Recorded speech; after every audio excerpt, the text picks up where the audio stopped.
Everybody Hates Rand is a Wheel of Time podcast that will contain spoilers for all 14 books. So if you're anti-spoiler, stop this, read all 14 books, and come back. We'll be here, waiting. Our title is a joke and is meant to be taken as such. Everybody in this context refers to us and our cats. You are free to feel however you want about Rand. He's a fictional character. Please don't DM us. The world is a mess, Dark One stretching out his hand. The dragon's reborn, the fire's been fanned, but everybody hates Rand. Everybody hates Rand. Everybody hates Rand. Well, if it isn't us. Yeah, hello everybody. In the gathering storm. Welcome to Gawyn Turkan's treatise on masculine suffering. Life's so hard. So dumb. He was like, swords, women who need my protection. I'm only at peace when I'm fighting with swords. I was like, sounds a little gay to me, bro. Maybe something you want to tell us? Yeah, maybe you're repressing some shit. Yeah. Basically go to therapy. Yeah, the whole chapter, I was trying so hard to be like, give him a little bit of the benefit of the doubt. No, he's awful. It's ridiculous. It's terrible. There are so many unhinged. Yeah, these chapters are a little... They're so, yeah. Disconnected from reality. I have it open so I can just sort of go through them. I should have marked them because I was like, there are so many things here just to point out as incredibly whack. Mm-hmm. It's another 3 chapters. Yeah. You know, we're just blitzing through this, doing our best anyway. Yeah, this is not Gawyn Turkan's podcast. Oh yeah, fuck yeah. It's Everybody Hates Rand, your friendly neighborhood Wheel of Time podcast. I'm Emily Jushaw. And I'm Sally Gibbard. I forgot. Soon to be Everybody Hates Gawyn, which I believe is more true than Everybody Hates Rand. Yeah. Anyway, Emily, tell us about all the bizarre things that happened in these 3 chapters. I feel like I'm in a fun house. Yeah.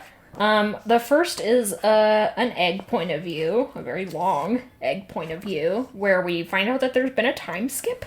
That time skip is consistent with Gawyn, but what we talked about last time with Perrin being off the timeline, basically what that's done is thrown the entire timeline into doubt. Mm-hmm.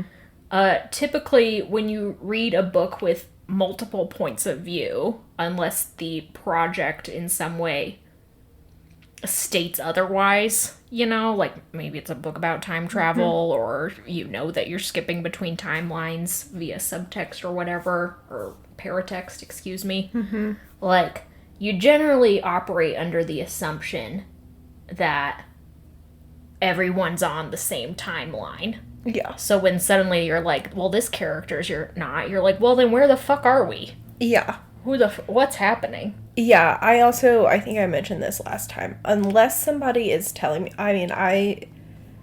maybe this is me just being a dum-dum, but unless somebody is specifically, like, pairing us on a different timeline, I was like, well, Malden happened on the same day that Rand lost his hand. So Perrin's in the past. So Perrin is, I was just like, I'll assume everyone is on the same timeline no matter what. I just can't, it bothers me so much, even though it doesn't really matter, because most of these characters aren't interacting with each other. No, I think you are doing the correct thing of knowing when things are happening in books. My point is, what I'm trying to say is, like, Brandon and Robert seem to be going out of their way a little bit to indicate that we are on separate timelines, but not in a way that is, like, clear enough to me. I will say, maybe I'm alone in this, but not in a way that is clear enough to me. So if the fact that we are on multiple timelines matters, I'm not going to pick up on any of that. Yeah, I don't know if it does matter, which is my problem. No, I think you're right. I think it is weird and makes the reading experience just a little bit confusing. Mm-hmm. More confusing. More confusing. Say. Anyway, we pick up with Egg, who's like, yeah, it's been a fucking month in the White Tower. And I'm like, that's so bizarre, considering that everything else that has happened to you up until this point was in the space of a week. Mm-hmm. So, okay. Yeah. You're telling me all the, like, it's like she made all this progress in the space of a week, and then when we pick up with her a month later, she is basically still at the same moment in terms of progress. You know, given the rate of progress in the first week, I expect her to have fully overthrown the White Tower at this point. In 5 weeks, yeah. But instead, she's still a novice. She's going to a meeting with one of the Aes Sedai. We get some pretty hilarious things of her. She thinks of Gawyn for the first time in about... That's not true. Egg thinks about Gawyn every time romance comes up. And I think we're supposed to be charmed by that, but instead it's just annoying, because, like, girl, you haven't seen him in, like, 6 months. Yeah, also, like... He's... Do better. He's a scrub. Do better. He is a scrub. Then she's like... Finally, Egg is like, oh my god, Halima's headaches disappeared as soon as I was in the White Tower. How weird is that? Why didn't I think of that? And I'm like, girl. I also don't know why you didn't think of Probably that. because Robert Jordan didn't want you to think about that, so... Yeah. If that helps. It is also strange that there's a month time skip, and she's just, like... Seems like for the first time ruminating on the things that Swan told her. She's like, well, finally, time to process this. In the month that I've been being beaten, I haven't been able to. Anyway, she visits this woman named Benet. Beignet. Like Beignet. Beignet. Who's a woman from the Brown Aja who does some, like, surface, you know, not really any in-depth lessons / testing, and then very transparently asks Egg for advice on a situation she herself is going through. Which, forget being the Amerlin seat, why would you ever ask an 18-year-old for advice? Yeah, I do not understand this. Like, I don't fucking correct me, you guys. I understand from a plot perspective and, like, the tropes that we are working within, while all of a sudden Egg is, like, you know, the young pope. She's this sort of young... This is meant to be the next logical step in her progression. Everyone is just, like, looking to her. She's such a natural leader, you know, et cetera, et cetera. But it is a wild decision to be like... And this woman has met Edwin once and is like... I guess I'll ask her for advice. I also don't believe that asking the Amerlin advice is something that typically happens. We've never seen it before. Yeah, so... It's not like people were coming up to Swan like, hey, could you solve my problem with my coworker? Yeah, Swan would throw them over a balcony. Swan would be like, I don't have time for this shit. Oh, shut up. Yeah, so then at that point, is it supposed to just be like, everyone sees Egg as so politically savvy? Yeah. And it's like, I know that we, the reader, see that, but from, like, an outside perspective... She is being beaten 7 times a day. I don't know. It's ludicrous. It's just completely... I don't understand the way that people in the White Tower proper are starting to think of Egg. Yeah, the way that this woman behaves, Beignet, just makes me think, like, this woman is extremely incompetent if she can't figure out what to do on her own. I know that's not necessarily true. Everyone always needs help figuring out what to do. But the effect of having her ask an 18-year-old Amerlin, when we've never seen anyone ask the 40 to 80-something-year-old Amerlins for help, is like, girl. It's very strange. I just think instead of it being a commentary on, like, Egg's capabilities, it should be more of a commentary on how isolated all of the Aes Sedai are within the White Tower. Yeah. That they're just, like, scrambling for any... Because Beignet's problem is with her own Aja, which I guess would sort of limit her social circle given what's going on, but it's like, for whatever reason, we don't do that. Yeah, and I think there is some of that going on in this chapter, because Egg's kind of whole warpath this chapter is how divided all of the Ajas are, and the way that they're spying on each other, and how this needs to be fixed. So there is some of that, but my reading experience, the framing of it was like everyone is turning to Egg as the leader. Yeah. So. Egg then visits another lady. Her name's Suana. She's from the Yellow Aja, and she's a sitter, which Egg considers to be important. And she doesn't directly ask Egg for advice, but Egg kind of puts some feelers out and then ends up giving her advice. Basically being like... You should probably start hanging out with sitters from other Ajas in order to set an example for everyone else. And Suana doesn't, like, have her beaten for it, so again, that's progress. But again, it's also, like, this is just sort of more of the same in terms of Robert Jordan and now Brandon Sanderson enforcing the idea that women, particularly women who are supposed to be incredibly politically savvy, because that's what they've built their lives around, are for some reason unable to do the simplest things. Yeah. So, fun. Yeah. Just another fun layer on that cake.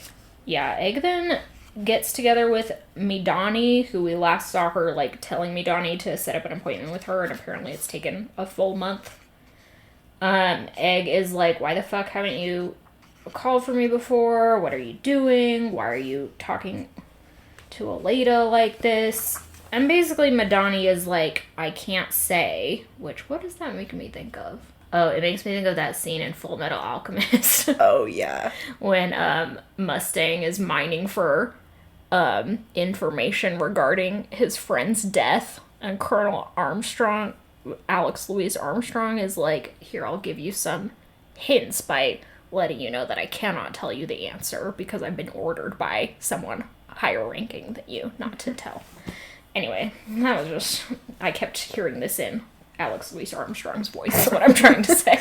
As everything should be in Alex Louise Armstrong. I know, he's a great voice. Anyway, Egg deduces that Midani must be under some sort of oath and is like, can you tell me what's going on? Midani's like, no, maybe I can show you. And then they're like, okay, well, we can't get past the Red Aja ladies who are standing guard over Egg unless we travel within the White Tower. So Egg somehow shows Midani the weave. I didn't know you could do a weave when you were this, like, jumped up on Forkroot. Yeah. Like, I thought you couldn't even piece it together was the idea. But yeah, this is another thing that I don't understand, is they say they want Egg on a low enough dose of Forkroot that she can do her lessons, but not a high enough dose of Forkroot for her to be a threat. So this raises a couple questions for me. One, my understanding was that Forkroot was a relatively new introduction to this society. How do they understand the dosage so well? Yeah.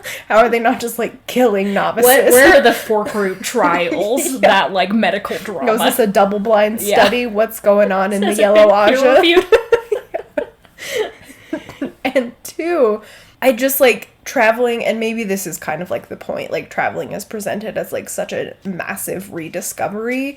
Is it actually a relatively simple weave, you know, enough that Egg could just, like, do it with does it not require as much of the power as I'm being made to believe it takes, based on things like Grady and Neal not being able to open gateways if they're too tired, you know? Yeah, it's a breakdown of the world's logic that we've been presented. We've been told, like, only so many people can travel. There are some people who just simply aren't strong enough. And I'm like, Egg says that, like, she can't fully make the gateway. She can just produce the weaves. And I'm having a hard time understanding what the difference is. Yeah. Like, you can show someone how the weaves, but then the weaves don't, that just doesn't make sense. Yeah, I am confused. Anyway, Midani takes Egg to the basement where the Black Aja hunters have been meeting. Like, conveniently, there's a meeting going on right now, and they're expecting Midani. They walk in, everyone starts yelling at Midani for betraying them. Everyone's like, shut up, Egg. You're just a child. We don't get... And Egg has to assert her dominance through a variety of methods. And is basically like, we again get the hypocrisy of Egg being like, how dare you swear that... have a woman swear fealty or whatever on the oath rod. Obedience. I can't believe you've done that. Yeah. They're like, it was basically the only plan that we had to make sure that she wouldn't betray us in some way. And Egg's like, yeah, I guess that makes sense, but it's still ethically wrong. And it's like, Egg, girl. The call is coming from inside the house. Yeah, look in a fucking mirror.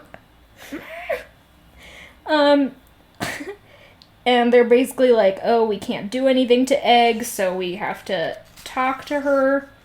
Saren is like, let me reason with you. And this is the most horrific display of reasoning / debate that I've ever seen. It's so, like, childlike. You can, like, see into the blueprint here of what Brandon Sanderson's trying to do to construct this dialogue and make Egg the winner, quote unquote. It's just... You guys, like, she's like, I'm gonna reason with you. Egg's like, fine. She says, alright, for one thing, you can't be Amerlin. With that Forkroot, you can barely channel. Why is that? Yeah. That's so easily, like, so you have to be able to channel powerfully to be the Amerlin? Like, there's just so many loopholes. Yeah. In that little argument. And it's also just, like, stupid. Mm-hmm. I don't... No, it's... Like, I think we've talked about this before with these, like, I am so sorry that I keep using this fucking word, but these sort of, like, girl boss plots of characters like Egg or Daenerys Targaryen, where you can, like Emily said, see through to the blueprint of how see the matrix, as it were. Every situation is constructed in order for these young women to just be, like, powerful beyond their age and station and what people think of them, smarter than what people think, incredibly intelligent geniuses, political superstars. You can see how it's constructed in order for them to be this way. And as I think we've also said, like, these plots can be very satisfying if you're just like, it's nice to get that hit of serotonin where everything goes right for a woman for once. Yeah. But also it starts to just feel a little ridiculous. Yeah, it's also, like, in this particular argument, I have no idea why this is what Saren starts with. The obvious argument here, which Egg, of course, also picks apart, is that you can't be the Amerlin when there's already an Amerlin. Mm-hmm. And Elaida was technically legally raised. Mm-hmm. The end. Mm-hmm. That's a compelling enough argument. Yeah. And Egg, of course, is like, well, you know that one of the people, at least, who raised Elaida is Black Aja, so therefore it's not legal. Mm-hmm. And everyone's like, ooh. Oh, fuck. Oh, fuck. Do-ba-do-ba-do. And Egg's basically like, having the minimum standard, having the minimum amount of people vote on Elaida as Amerlin makes it inherently open to question. And it's like, no one says, like, well, that's true, but, like, the minimum exists for a reason. Mm-hmm. If it had to be something that was completely, what's the word, unanimous, then it would be.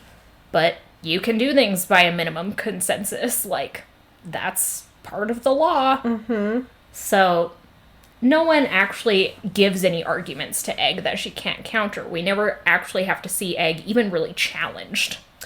Yeah. This all seems like she's, walking walking a straight line. Just breezing through this, what should be very intricate and interesting political situation, and we're like, yes, there is a leader who was elected, and now Egg is saying she is also the rightful leader. And, like, why? Like, Egg really doesn't have a reason why, except that, yes, Elaida deposed the former Amaryllis, but there were also some pretty valid reasons to get Swan Sanche out of office. Yeah. Though I disagree with the methods. Yeah.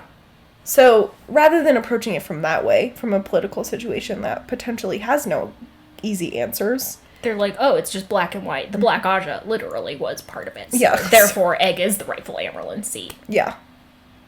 It's like, And it's like, you could also make an argument against that. You could be like, how could Egg possibly be the Amerlin seat when she was elected by a governing body that was made up of only half of the Aes Sedai? Yeah. Like, representatives from only half of the Aes Sedai. Mm-hmm. Like, there are just as many ways to pick it apart, but we can't see Egg fail. Yes, of course not. That wouldn't be very cool and feminist. That wouldn't be very girl boss. Anyway, the other thing about this is that all of these women have completely lost their personalities. And I say that, I know that Robert Jordan gave them the most surface-level personalities to begin with. Yeah. But, like, we've lost even that.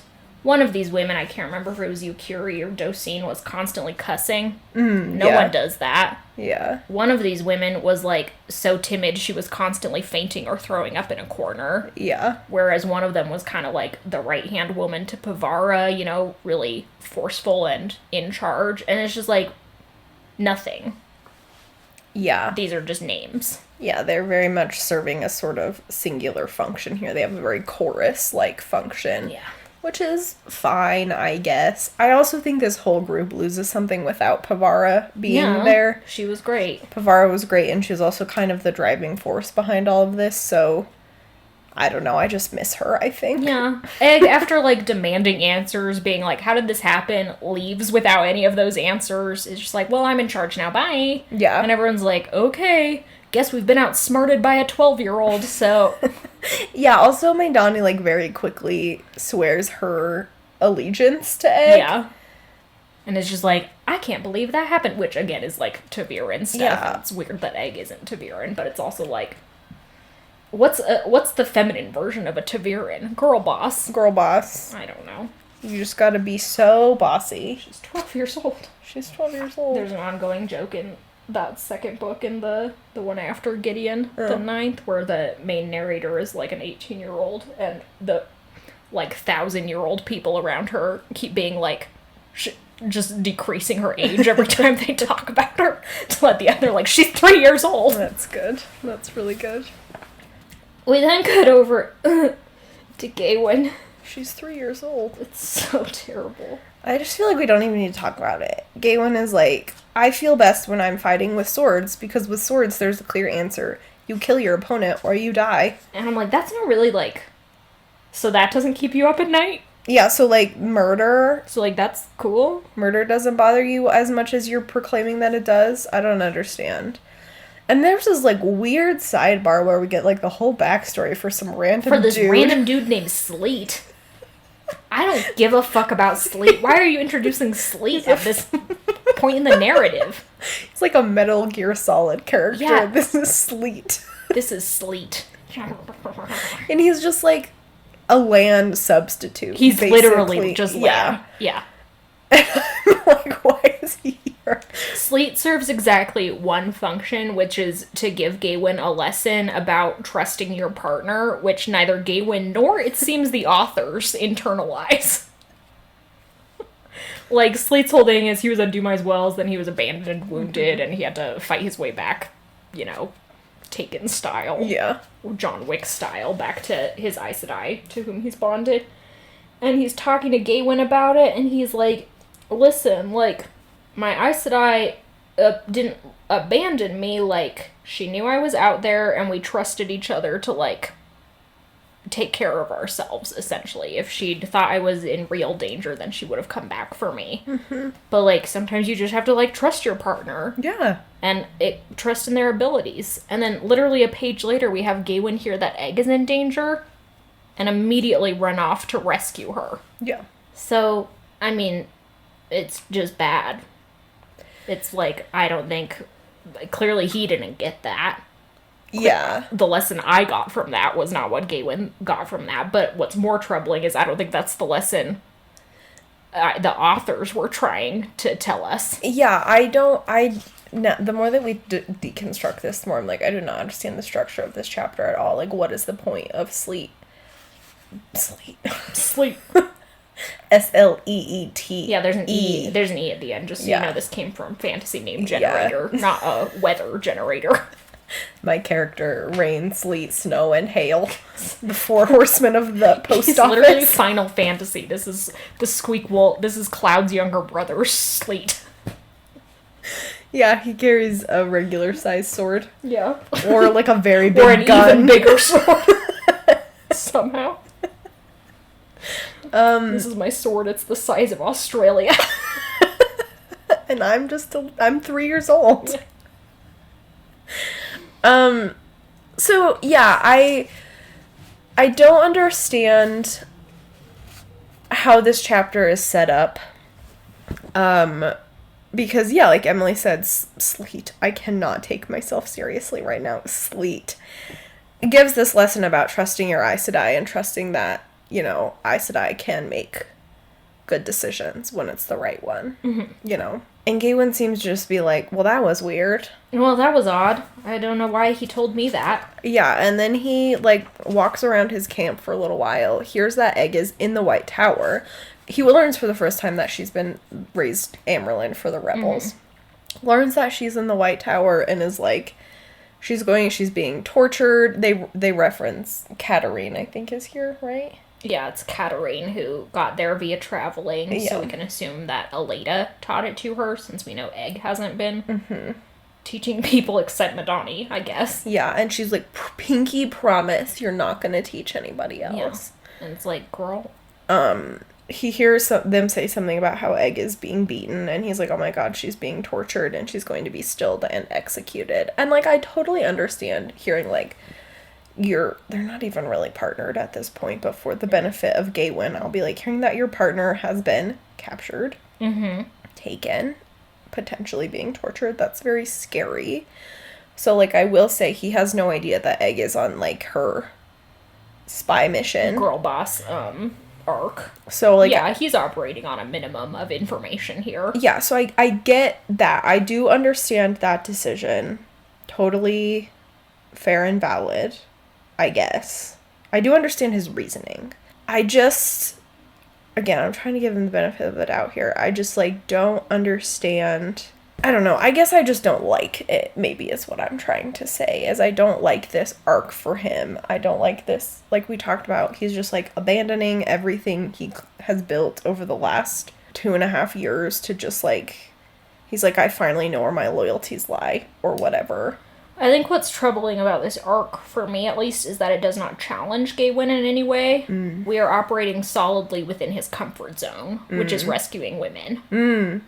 Gawyn's not actually having to do anything that will force him to think harder about the person that he is. Brandon Sanderson will give it his best shot, I guess, to have Gawyn be this sort of introspective person who meditates on the sorts of things he's done, but it's not even like Gawyn comes out of this the other end and is like, I was wrong about what I did when the White Tower split. Because there's an inherent irony here about Edwene and Amerlin, who Gawyn thinks is about to be violently deposed. He's now against that, but he fully supported it with Swan, and in fact contributed to the violence a great deal. So yeah, it's just like, there's not a lot of... Yeah, the rationale makes sense, but I guess what bothers me is that in a few chapters he's gonna get with Gareth Bryn or whatever, and Gareth Bryn will be like, she's fine. And Gawyn will be like, I refuse to believe that. Yeah. Yes, I think what is also bothering me is we literally just left this exact same plot with Perrin and Fail. Ooh, yeah. Solid point. Like, Perrin hears that his wife has been taken and unknown horrors are happening to her, which again, I get that is very troubling. And he just, like, carves a fucking gash through the middle of the continent. Is that the car that scared the cats? Maybe, yeah. And me. Don't forget me. God. You're right, I'm sorry. How dare I? Only thinking of my sons. But yeah, not to, like, beat the dead horse. We literally just left this plot with Perrin and Fail, and, like, I'm sure Brandon was aware of the criticism of how horrific that plot was for everybody. Maybe not for the feminist reasons. He just knew it was boring. Yeah, and so he's like, maybe I'll just spice it up a little bit. But yeah, it's just it's a restating and upholding of this series, you know, one of its main themes, which is that men do need to rescue women, that women cannot handle any situation by themselves, and I'm sick of it, you know? Yeah, for sure. Lest we be accused of picking on Edwene for being OP and not doing the same for a male character. Yeah. Gawyn has way too many sword skills. An unbelievable amount. It's pretty similar to Rand. I just don't know what to tell you guys, but, like, all things being somewhat equal, you simply cannot defeat two people who are ganging up on you and are much more experienced than you. Yeah. I don't care how much you've practiced. Blah, blah, blah, blah, blah. Yeah, it also says he defeats them 3 times in a row, which is, like, statistically seems improbable. Yeah, it's not just like, this is a cool new thing that's happening for Gawyn. It's just like he's regularly beating guys in 2-on-1 sparring matches, guys who are much more experienced than him. Yeah. And also have the, like, warder superpower skill set. Yeah. Which Gawyn does not. Yeah. It is ridiculous. It is so stupid. It's silly. I don't know why we are doing this with swords, of all reasons. It's like we're trying to find a corollary between, like, the girls having mega power with the one power, so Gawyn and Galad and all the other, like, sword boys have to be mega good at swords. And it's like, dude, you're 20. Yeah, like, it's just, like, this, like, prodigy effect across the continent that gets really old. Like, it's so much more satisfying to watch a character build a skill set over time. Like, we just watched the most recent episode of Ted Lasso. Yeah. And we got to watch these soccer boys put, to work 3 seasons worth of effort. Sorry, this is the only example I can think of off the top of my head. Not that Ted Lasso isn't a great show, but I don't know. I guess the literal only person I would buy being better than slightly above average with their chosen weapon is Matt, because he has thousands of years of experience in a young man's body. Yeah. Which are, like, the 2 advantages. Yeah. You always get in fights between old guys and young guys, it's like speed versus experience, you know? And it's like, well, Matt has both. Yeah. And Gawyn only has 1, and he's against 2 guys. And he's against 2 guys, one of whom is John Wick. Yeah, one of them, John Wick. You're telling me John Wick? John Wick wouldn't whoop Gawyn's ass? Lose to a twink? Are you fucking joking? Kidding me? God damn it. That's the whole plot of the most recent movie. Yeah. Anyway. Stupid French twink. I mean, Bill Skarsgård gave a performance, that's for sure. Certainly did. So Gawyn, as per usual, is ridiculous, overpowered, self-flagellating, masculine fantasy, misogynistic, militarized little loser. Yeah, lest we think for even a second that Gawyn is any kind of loser, he's in this chapter, Sleete is like, hey, do you want to be a warder with me? Yeah. Alongside my Aes Sedai? So, like, Gawyn's a hot commodity. Lots of Aes Sedai would love to have him as a warder. Blah, blah, blah, blah, blah. But he's only for Edwene. He's saving himself. He's saving himself for a marriage. Purity. He's got a purity ring and it has Egg's name on it. Yeah. God. Stupid. Then he sneaks off to go again. He just leaves his entire army behind. Is like, fuck these guys. Yeah, which again, remember when Perrin did this 2 books ago? Yeah. Well, what's happening? It all worked out for Perrin, so I don't know why it wouldn't work out for Gawyn. Why wouldn't Gawyn get everything he wanted? Because he's doing the most important thing you can do in life, which is save women. Perrin has had no ill effects of anything that he did, except being moderately troubled in his heart.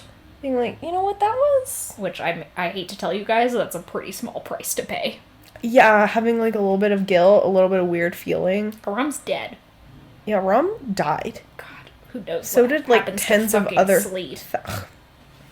Do we ever see him again? Do you know? I don't remember. We'll be on Sleete Why in the Watch. world would I remember Sleete? Sleete Watch 2023. But he has the world's best name. This is a podcast about Sleete now. Yeah, this is Sleete Fancast. Don't get it twisted. Sleete the man, not Sleete the weather event. Though this book has much more about weather events than it does about Sleete. Hi, Eddie. Welcome to the party. Yeah, hi, Ed. So anyway, no, you can't sit there. We then got a Cadsuane. Everything is trying to hurt me. This is really such a weird set of chapters. No, it's just meh. Bully Emily o'clock. Hi, don't purr into the microphone, please. Cadsuane is standing with Soralia and Bear inspecting Semiraj. Whereas we got a diminishment of the personality of all the Black Aja Hunter ladies. Here we get some of Cadsuane's quirks turned up to 11. She says fa like 6 times. Yeah. And it's like, no one does that. Fa. Fa.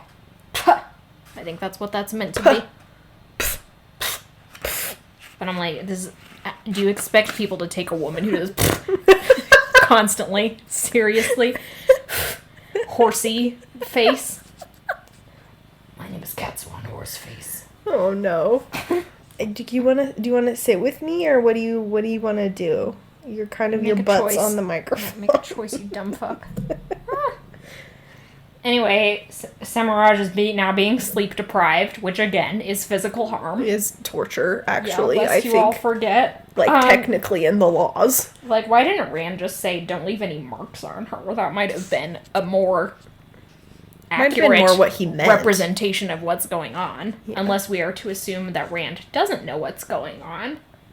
Which is totally plausible, but then Rand is not following up, which is his fault. Anyway, they, like, untie Samaraj for a second so Soralia can interface with her, and Soralia is basically like, oh, you know, I was expecting some sort of crazy monster, and it's just a lady. Mm-hmm. And Samaraj, like, seems to react to that slightly, and Cadsuane's like, what could this mean? Anyway, Soralia's like, will you show me it? And Cadsuane's like, yeah, sure. And they go, this is just so that we can see where the male Adam is and how it's trapped. Yeah. So that when it inevitably gets out of its cage, we'll be able to see what's going on with that. Cadsuane has it in, like, a special box with, for some reason, she's holding the Choden Call key? Yeah, she also, I'm sorry, this is another, like, way too nitpicky. She calls this a document box, and then she says the foot-long Choden Call is in her document box. What do you have, Cadsuane? Unless the Choden Call is just, like, flat, unless it is, like, only two-dimensional, I don't understand what this box is. Yeah, what? What? A document box should be, like, box? An 8.5 by 11. Yeah. Most, like, 2 inches at most. I don't understand. Sorry. My document box is bigger on the inside. So, maybe it is. Maybe that's part of the thing. Yeah, she has the Choden Call key, I believe, because she took it after the cleansing of Sidon while Rand was unconscious, and just didn't give it back. Which seems like it would be a bigger issue in their relationship. Mm-hmm. Like, I feel like we would have heard beforehand if Rand was like, and I'm just letting Cadsuane keep it because I don't need it. You might need it. You might need it. Yeah, it's also like, I don't know, this feels like a very loaded symbolic moment. Cadsuane is holding, the nuke.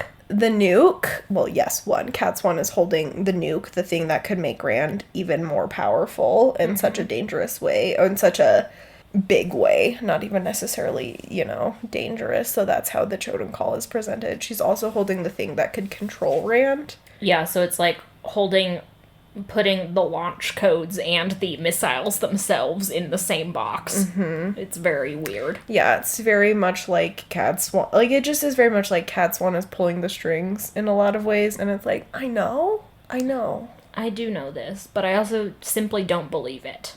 Yeah, and I don't know. The symbolism, I don't exactly know what to make of it, but it feels quite loaded at the moment. Yeah.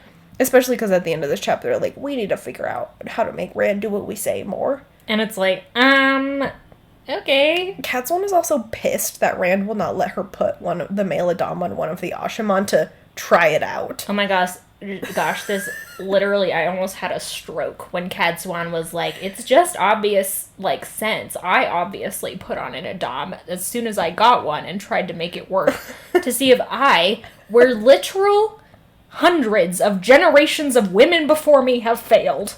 If I could take it off myself. If I could do it, though. Yeah. But I'm Cadsuane. Yeah. And I'm like, someone needs to poke a hole in your ego like it's a balloon. Yeah.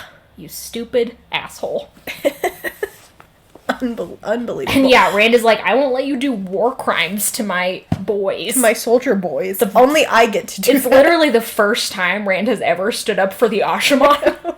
And Cadsuane's like, how dare you? I'm so mad about this. Yeah, Rand's like, you can dehumanize them in whatever way you want, but not this. But except for this one. Yeah. Yeah. So, just insane. It's all insane. Yeah. And Soralia and Cadsuane at the end are like, well, we must arrange a plan to make Rand less scary and insane. And I'm like, I don't believe anything you guys do will work. Have you considered some sort of, like, support and, like, emotional aid? Have you guys heard of therapy? Yeah, that might be what I'm looking for. Have you guys heard of a support group? Yeah, could you maybe just be like, hey, bud, how are you doing today? Yeah, like, dude. Are you good? What's the situation? Maybe bring him some food every now and then, make sure he's eating. Yeah, maybe get him some care. Guys, I don't know. Anyway, those are those 3 chapters. Those are those 3 chapters, which truly do feel disconnected from the plane of logic. I know, I'm like, what just happened to me? I feel like I've been... There are so many ways to have made Gawyn's plot funnier. Like, what if they were like, oh my god, Galad's been taken? And he was like, I have to go save Gawyn added as one of his aspirations that he wants to be more like the lad, and I was like, hotter, you mean? Yeah, you want to be sexier? Yeah. Because apparently you're just as good at swords as he is. Yeah, there's nothing separating you guys. You want to have more of a moral compass? Yeah, okay, I would like if you had more of one too, except I don't know if you've noticed, but Galad joined the KKK, so clearly it's wrong. It's a little... needs a reset. Yeah, it's not pointing north at the moment. Yeah, I don't know. Anyway, I think we're only reading 2 chapters next time. I could be wrong. I Nice. can't remember, but Yeah, I don't remember either. if we are, we've got a Rand/Min/Avienda point of view, including an exciting foray into the Rand v. Moradin Romance. philosophy. Yeah. Yeah. They fuck. Sexual tension. They fuck. I'm just gonna tell you guys right now. That's canon. Spoilers. Brandon did that for They us. get nasty. I mean, they should. Rand has more sexual tension with Moradin than any of his 3 girlfriends. Rand gets into Tel'aran'rhiod and Moradin's standing there with like a placard, you know, like the Love Actually guy, but it just says, "How nasty do you want it?" I will accommodate. Do they literally go into Tel'aran'rhiod and philosophize at each other? Yeah. That's... okay. Stupid. Fa. We'll rewrite it so that it's just them fucking. And then we get a very long egg point of view, in which her arc in the White Tower, according to her at least, will culminate. Does she stab Elaida in the neck? Sadly, no. Dang. So, in my opinion, there is no culmination with Yeah, Elaida unshived. Yeah. That woman's still walking around without a screwdriver in her neck. I don't know. I Plot don't doesn't know. feel Plot quite seems resolved. Unresolved. I don't feel fully satisfied. Okay, well, thanks for listening. Thanks to Glenna McKenzie for our theme song. Thanks to our patrons on Patreon and our followers on social media. You have anything guys to are add? the best, and we love you a lot. Yeah, Thanks for listening. for sure, for sure. Do you have a sign off? Oh, I have one. Lay it on me.